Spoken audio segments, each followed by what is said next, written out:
राधे राधे। स्वागत है आप सबका मेरे चैनल मेरी आस्था में। हम श्रीमद् भगवद गीता का अध्ययन कर रहे हैं, जिसमें हमने अध्याय 1 से अध्याय 12 तक संपूर्ण कर लिए हैं। हमारे प्रीवियस वीडियो में हमने अध्याय 13 प्रारंभ कर दिया था, हमने संपूर्ण नहीं किया था। तो इस पार्ट में हम अध्याय 13 संपूर्ण करेंगे। तो हम प्रारंभ करते हैं। प्रीवियस वीडियो में हमने पेज नंबर 300 तक यहाँ तक कर लिया था। इसमें भगवान बता रहे थे कि भगवान ने ज्ञान और भक्ति दोनों में ही अपने भाव की प्राप्ति बताई है। ज्ञान में इसका तात्पर्य है ब्रह्म से साधर्म्य होना, अर्थात जैसे ब्रह्म सत्य चित्त आनंद रूप है, ऐसे ही ज्ञानी महापुरुष का भी सत्य चित्त आनंद रूप होना। भक्ति में इसका तात्पर्य है भक्त की भगवान के साथ आत्मीयता अर्थात अभिन्नता होना। प्रकृति और पुरुष दोनों को ही तुम अनादि समझो और विकारों को तथा गुणों को भी प्रकृति से ही उत्पन्न समझो। कार्य और करण के द्वारा होने वाली क्रियाओं को उत्पन्न करने में प्रकृति हेतु कही जाती हैं और सुख दुखों के भोक्तापन में पुरुष हेतु कहा जाता है। व्याख्या है इसकी। भगवान क्षेत्र और क्षेत्रज्ञ के विभाग का ही प्रकृति और पुरुष के नाम से पुनः वर्णन करते हैं। शरीर तथा संसार प्रकृति विभाग में और आत्मा तथा परमात्मा पुरुष विभाग में है। जैसे प्रकृति और पुरुष अनादि है, ऐसे ही इनके भेद का ज्ञान अर्थात विवेक भी अनादि है। अतः विवेक दृष्टि से देखें तो ये दोनों विभाग एक दूसरे से बिल्कुल असंबद्ध है। विकृति मात्र जड़ में ही होती है, चेतन में नहीं। अतः वास्तव में सुखी दुखी होना चेतन का धर्म नहीं है। प्रत्युत जड़ के संग से अपने को सुखी दुखी मानना चेतन का स्वभाव है।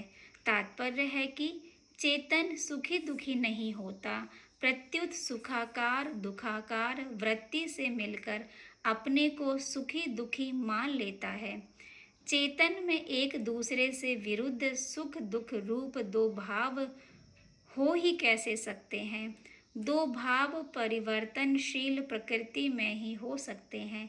जो अपरिवर्तनशील हैं उसके दो भाव अथवा रूप नहीं हो सकते। तात्पर्य है कि संपूर्ण विकार परिवर्तनशील में ही हो सकते हैं। चेतन स्वयं ज्यों का त्यों रहते हुए भी परिवर्तनशील प्रकृति के संग से उन विकारों को अपने में आरोपित करता रहता है।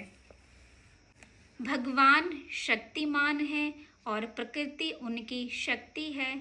ज्ञान की दृष्टि से शक्ति और शक्तिमान दोनों अलग अलग हैं, क्योंकि शक्तियों में तो परिवर्तन घटना बढ़ना होता है, पर शक्तिमान ज्यों का त्यों रहता है। परंतु भक्ति की दृष्टि से देखें तो शक्ति और शक्तिमान दोनों अभिन्न हैं, क्योंकि शक्ति को शक्तिमान से अलग नहीं कर सकते। अर्थात शक्तिमान के बिना शक्ति की स्वतंत्र सत्ता नहीं है। ज्ञान और भक्ति दोनों की बात रखने के लिए ही भगवान ने प्रकृति को ना अनंत कहा है, ना शांत प्रत्युत अनादि कहा है। कारण कि यदि प्रकृति को अनंत नित्य कहें तो ज्ञान का खंडन हो जाएगा, क्योंकि ज्ञान की दृष्टि से प्रकृति की सत्ता ही नहीं है। नास तो विद्यते भावः। यदि प्रकृति को शांत अनित्य कहें तो भक्ति का खंडन हो जाएगा, क्योंकि भक्ति की दृष्टि से प्रकृति भगवान की शक्ति होने से भगवान से अभिन्न है। सद सच्चा अहम। वास्तव में परमात्मा का स्वरूप समग्र है। परमात्मा में कोई शक्ति न होना ऐसा संभव ही नहीं है। यदि परमात्मा को सर्वथा शक्ति रहित माने तो परमात्मा एक देशीय सीमित ही सिद्ध होंगे। उनमें शक्ति का परिवर्तन अथवा आदर्शन तो हो सकता है, पर शक्ति का अभाव नहीं हो सकता। शक्ति कारण रूप से उनमें रहती ही है, अन्यथा परमात्मा के सिवाय शक्ति प्रकृति के रहने का स्थान कहाँ होगा। इसलिए यहाँ प्रकृति और पुरुष दोनों को अनादि कहा गया है। प्रकृति में स्थित पुरुष जीव ही प्रकृति जन्य गुणों का भोक्ता बनता है और गुणों का संग ही इसके ऊंच नीच योनियों में जन्म लेने का कारण बनता है। व्याख्या है इसकी, मैं जड़ प्रकृति हूँ और हूँ चेतन पुरुष है। मैं हूँ यह जड़ चेतन का तादात्म्य है। इस मैं हूँ में ही कर्तापन तथा भोक्तापन रहता है। यदि साधक मैं को मिटा दे तो हूँ नहीं रहेगा, प्रत्युत है रहेगा। जैसे लोहे और अग्नि में तादात्म्य न रहने से लोहा पृथ्वी पर ही रह जाता है और अग्नि निराकार अग्नि तत्व में लीन हो जाती है, ऐसे ही मैं अहम तो प्रकृति में ही रह जाता है और हूँ है का स्वरूप होने से है मैं ही विलीन हो जाता है। मेरा कुछ नहीं है और मुझे कुछ नहीं चाहिए। इन दो बातों की सिद्धि होते ही हूँ सत्ता मात्र में अर्थात है में विलीन हो जाता है। तात्पर्य है कि मैं जड़ अंश जड़ में और हूँ चेतन अंश चेतन तत्व में विलीन हो जाता है। इस प्रकार जड़ चेतन की ग्रंथि छूट जाती है और फिर एक है सत्ता मात्र के सिवाय कुछ नहीं रहता है। मैं कर्तापन और भोक्तापन नहीं है। तात्पर्य है कि भोगों में हूँ खिंचता है नहीं खिंचता। हूँ ही कर्ता भोक्ता बनता है कर्ता भोक्ता नहीं बनता। अतः साधक हूँ को न मानकर है को ही माने अर्थात अनुभव करे। सत्व रज और तम ये तीनों गुण कोई बाधा नहीं देते, परंतु इनका संग करने से जीव ऊर्ध्व गति मध्य गति अथवा अधोगति में जाता है। गुणों का संग जीव स्वयं करता है। असंगता जीव का स्वरूप है। असंगो हायम पुरुष। यदि जीव गुणों का संग न करे तो जन्म मरण हो ही नहीं सकता। राधे राधे। यह पुरुष शरीर के साथ संबंध रखने से उपद्रष्टा उसके साथ मिलकर सम्मति अनुमति देने से अनुमंता अपने को उसका भरण पोषण करने वाला मानने से भरता उसके संग से सुख दुख भोगने से भोगता और अपने को उसका स्वामी मानने से महेश्वर बन जाता है। परंतु स्वरूप से वह पुरुष परमात्मा इस नाम से कहा जाता है। यह इस देह में रहता हुआ भी देह से पर सर्वथा संबंध रहित ही है। व्याख्या है इसकी, वास्तव में पुरुष चेतन पर ही है, पर अन्य के संबंध से वह उपद्रष्टा अनुमंता आदि बन जाता है। जैसे मनुष्य पुत्र के संबंध से पिता, पिता के संबंध से पुत्र, पत्नी के संबंध से पति, बहन के संबंध से भाई आदि बन जाता है। ये संबंध अपने कर्तव्य का पालन करने के लिए ही है, ममता करने के लिए नहीं। वास्तविक स्वरूप तो पर अर्थात सर्वथा संबंध रहित ही है। यहाँ उपद्रष्टा अनुमंता आदि अनेक उपाधियों का तात्पर्य एकता में है कि चेतन तत्व वास्तव में एक ही है। इस प्रकार पुरुष को और गुणों के सहित प्रकृति को जो मनुष्य अलग अलग जानता है, वह सब तरह का बर्ताव करता हुआ भी फिर जन्म नहीं लेता। व्याख्या है इसकी, जो साधक पूर्व श्लोक में आए देह अस्मिन् पुरुषः परः के अनुसार अपने को देह से सर्वथा असंग अनुभव कर लेता है, वह अपने वर्ण आश्रम आदि के अनुसार समस्त कर्तव्य कर्म करते हुए भी पुनर्जन्म को प्राप्त नहीं होता, क्योंकि पुनर्जन्म होने में गुणों का संग ही कारण है। जैसे छाछ से निकला हुआ मक्खन पुनः छाछ में मिलकर दही नहीं बनता, ऐसे ही प्रकृति जन्य गुणों से संबंध विच्छेद होने पर मनुष्य पुनः गुणों से नहीं बंधता। कई मनुष्य ध्यान योग के द्वारा, कई सांख्य योग के द्वारा और कई कर्म योग के द्वारा अपने आप से अपने आप में परमात्म तत्व का अनुभव करते हैं। व्याख्या है इसकी, जैसे पूर्व श्लोक में विवेक के महत्व को मुक्ति का उपाय बताया, ऐसे ही यहाँ ध्यान योग आदि अन्य मुक्ति के उपाय बताते हैं। गीता में ध्यान योग से, सांख्य योग से और कर्म योग से, तीनों से परमात्म प्राप्ति की बात कही गई है। ये तीनों परमात्म प्राप्ति के स्वतंत्र साधन हैं। दूसरे मनुष्य इस प्रकार ध्यान योग, सांख्य योग, कर्म योग आदि साधनों को नहीं जानते, पर दूसरों से जीवन मुक्त महापुरुषों से सुनकर ही उपासना करते हैं। ऐसे वे सुनने के अनुसार आचरण करने वाले मनुष्य भी मृत्यु को तर जाते हैं।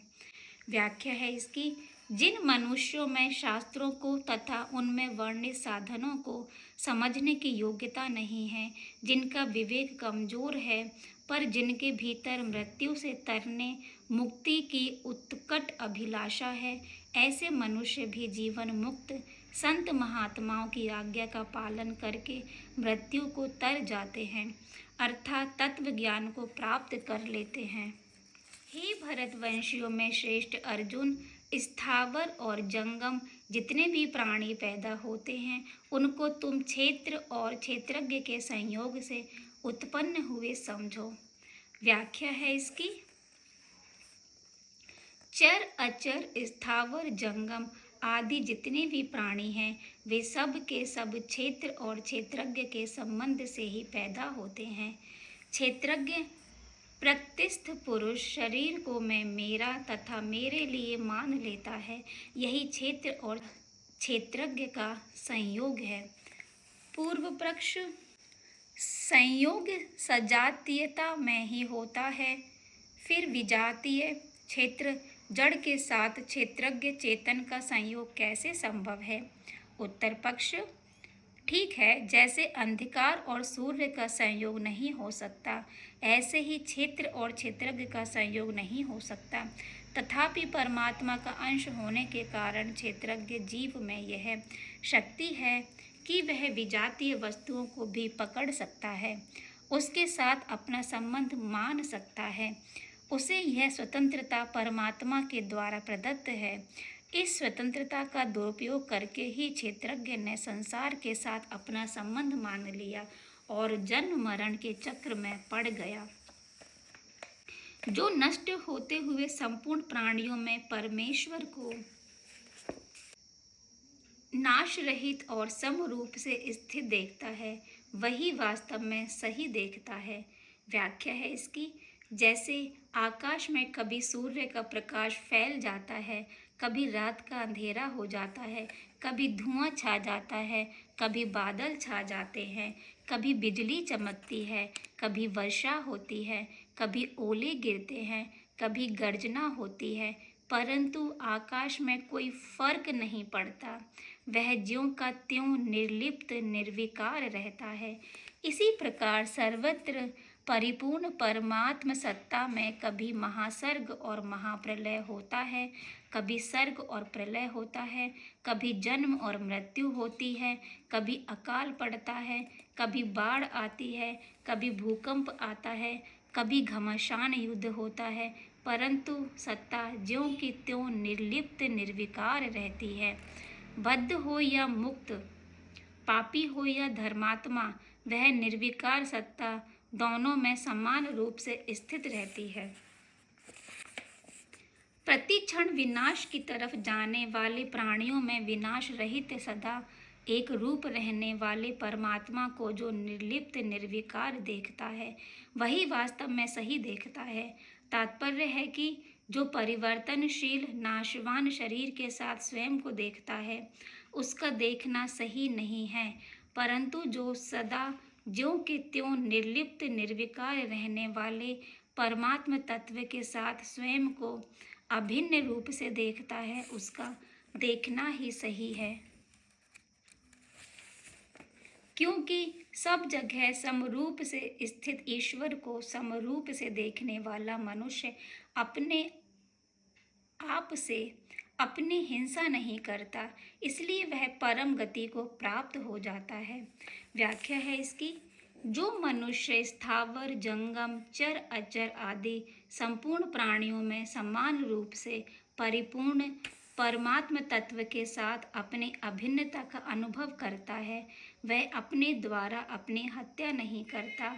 शरीर के जन्म, मृत्यु, रोग आदि विकारों को अपने विकार मानना ही अपने द्वारा अपनी हत्या करना अर्थात अपने को जन्म मृत्यु के चक्कर में डालना है। वास्तव में 27वें 28वें श्लोक में आत्मा का ही वर्णन है, परंतु परमेश्वर तथा ईश्वर नाम आने से इन श्लोकों की व्याख्या में परमात्मा का वर्णन किया गया है, क्योंकि आत्मा का परमात्मा से साधर्म्य है, जो संपूर्ण क्रियाओं को सब प्रकार से प्रकृति के द्वारा ही की जाती हुई देखता है और अपने आप को अकर्ता देखता अनुभव करता है, वही यथार्थ देखता है। व्याख्या है इसकी। जितनी भी क्रियाएं होती हैं वे सब की सब प्रकृति विभाग में ही होती हैं। प्रकृति के द्वारा होने वाली क्रियाओं को ही गीता में कहीं गुणों से होने वाली और कहीं इंद्रियों से होने वाली क्रियाएं कहा गया है। जैसे संपूर्ण कर्म सब प्रकार से प्रकृति के गुणों द्वारा किए जाते हैं। प्रकृतेः क्रियमाणानि गुणे कर्माणि सर्वशः। गुण ही गुणों में बरत रहे हैं। गुणा गुणेषु वर्तन्ते। गुणों के सिवाय अन्य कोई कर्ता है ही नहीं। नान्यं गुणेभ्यः कर्तारम यदा दृष्टानुपश्यति। इंद्रियां ही इंद्रियों के विषय में बरत रही हैं। इंद्रियाणि इंद्रियार्थेषु वर्तन्ते आदि।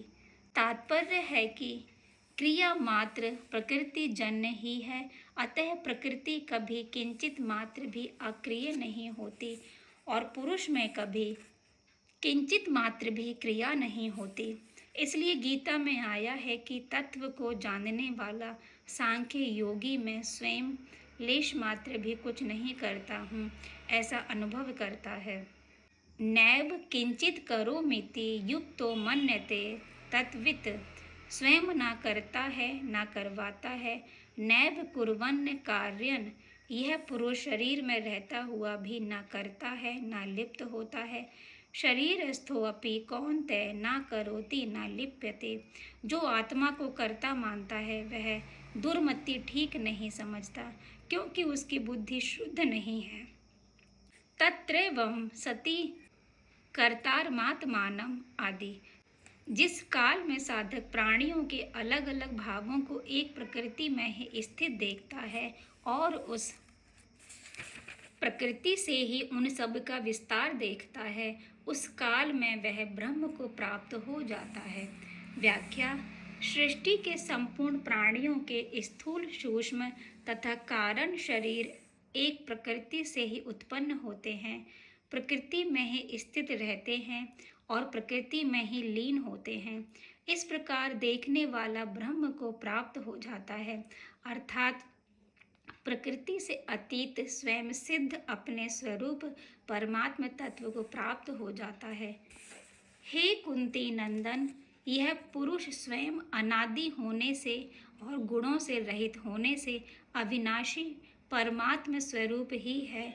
यह शरीर में रहता हुआ भी ना करता है और ना लिप्त होता है। व्याख्या है। जैसे मकान में रहते हुए भी हम मकान से अलग अलग हैं, ऐसे ही शरीर में रहते हुए मानने पर भी हम स्वयं शरीर से अलग अलग हैं। स्वयं अनादि है पर शरीर आदि वाला है। स्वयं निर्गुण है पर शरीर गुण में है।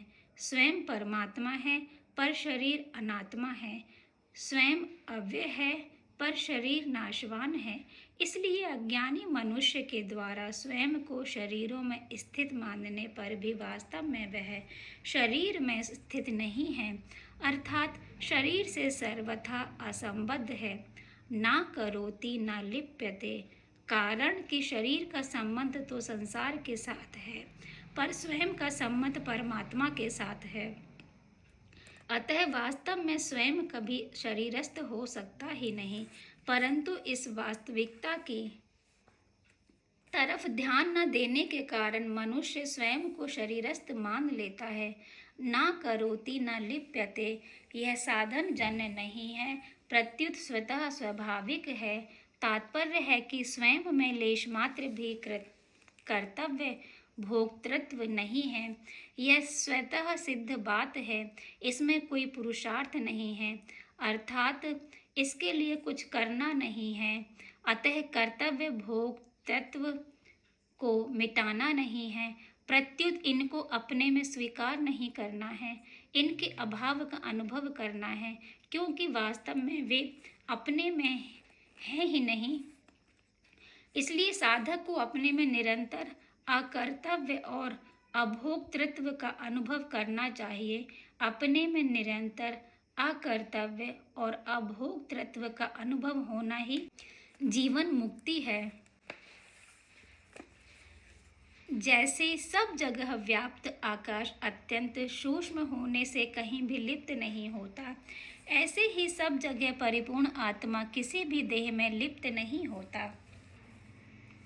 व्याख्या है, चिन्मय सत्ता एक ही है, पर अहंता के कारण वह अलग अलग दिखती है। अपरा प्रकृति के अंश अहम को पकड़ने के कारण यह जीव अंश कहलाता है। अगर यह अहम को ना पकड़े तो एक सत्ता ही सत्ता है।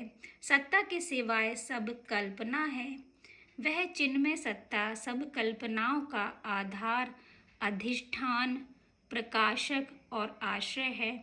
उस सत्ता में एक देशीय पना नहीं है। वह चिन्मय सत्ता सर्वव्यापक है। संपूर्ण सृष्टि, क्रियाएं और पदार्थ उस सत्ता के अंतर्गत है। सृष्टि तो उत्पन्न और नष्ट होती रहती है, पर सत्ता ज्यों की त्यों रहती है।